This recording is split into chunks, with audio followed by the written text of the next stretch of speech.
চাঁপাইনবাবগঞ্জে একটি মন্দিরে রাতের আধারে দুর্গা প্রতিমা ভাঙচুরের অভিযোগ উঠেছে।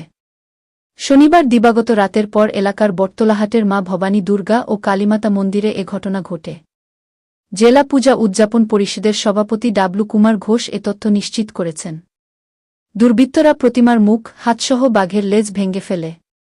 সকালে মন্দির কর্তৃপক্ষ দেখে বিষয়টি প্রশাসনকে জানায়। জানতে পারলাম যে চাঁপাইনবাবগঞ্জে অন্তত আমাদের চাঁপাইনবাবগঞ্জ অত্যন্ত শান্তিপ্রিয় এলাকা, যেটা মানে নজিরবিহীন একটা ঘটনা ঘটেছে। চাঁপাইনবাবগঞ্জ যেটা হয়নি কোনোদিন, সেটা অকাঙ্ক্ষিতভাবে ঘটনাটা ঘটে গেছে গত রাত্রে। সেভাবে আমরা খুব আন্তরিকভাবে দুঃখিত। সঙ্গে সঙ্গে আমরা প্রশাসনের কর্মকর্তাদের জানিয়েছেন।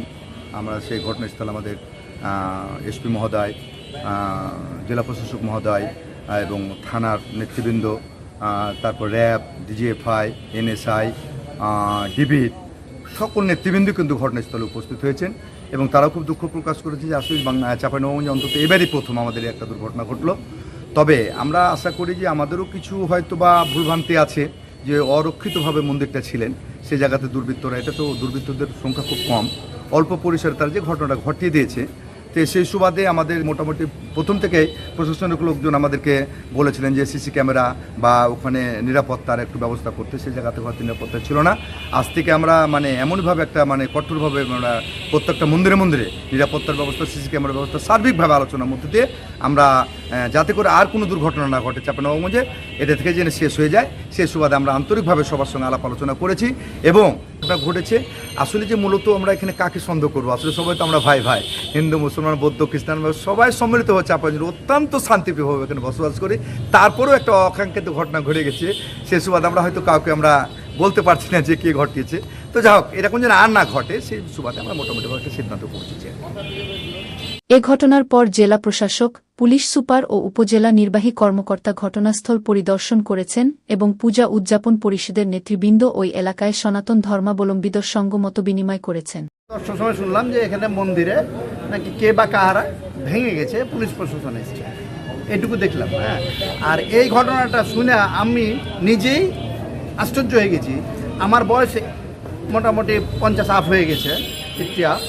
তো এই পর্যন্ত আমাদের এখানে হিন্দুদের সাথে আমরা মুসলমান, এখানে মুসলমান হিন্দু সবাই আমরা ভাই বলে চলেছি এবং থেকেছি। কাহারির সাথে আমাদের কোনো ছিল না, খারাপ ছিল না, নাইও এখন পর্যন্ত। এবং ওদের সহযোগিতা আমরা করেছি সবসময়।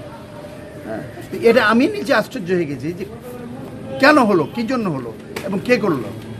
এখানে আসছি 2টার সময় এসে দেখছি যে মন্দির ভাঙ্গা। এসে দেখছি যে স্যাররা এসে মানে সিআইডি স্যাররা এসে ওই যে সবকে ফিঙ্গার নিয়ে তারপরে ক্যামেরায় ছবি তুলছে, তারপরে ভিডিও করলে, তারপরে ওরা যা লেখা তদন্ত করলে, লেখা থেকে ওরা গেল, এটাই দেখলাম। বিষয়টি তদন্ত করে প্রয়োজনীয় ব্যবস্থা নেয়ার কথা জানিয়েছেন অতিরিক্ত পুলিশ সুপার আবুল কালাম শাহিদ। তিনি আরও জানান, দ্রুতই দুষ্কৃতিকারীদের গ্রেফতার করা হবে। এ ঘটনায় 2 জনকে আটক করেছে পুলিশ।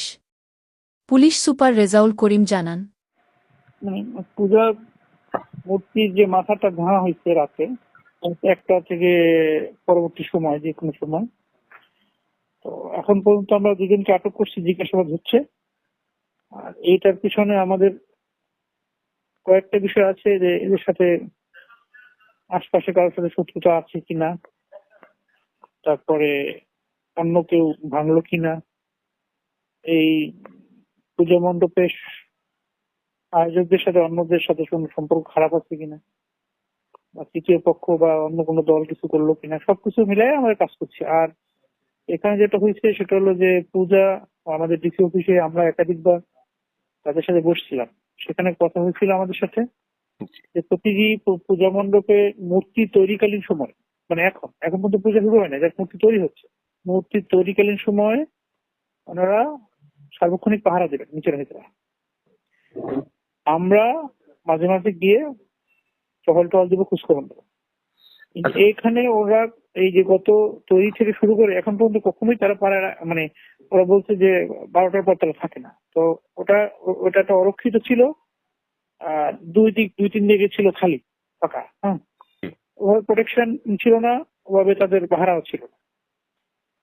কিন্তু ওনারা আমাদেরকে কখনো বলে নাই যে তাদের পাহারা থাকে না, তার পাহারা থাকে। এই হচ্ছে বিষয়। যাই হোক, এটা যেটা হয়েছে আমরা মিটিং করেছি এবং এটা সবাই এখন সজাগ হয়েছে। পুজো কমিটি আমরা আর হতে দেবো না, আর যেটা হয়েছে ওটা আমরা বের করবো ইনশাল্লাহ।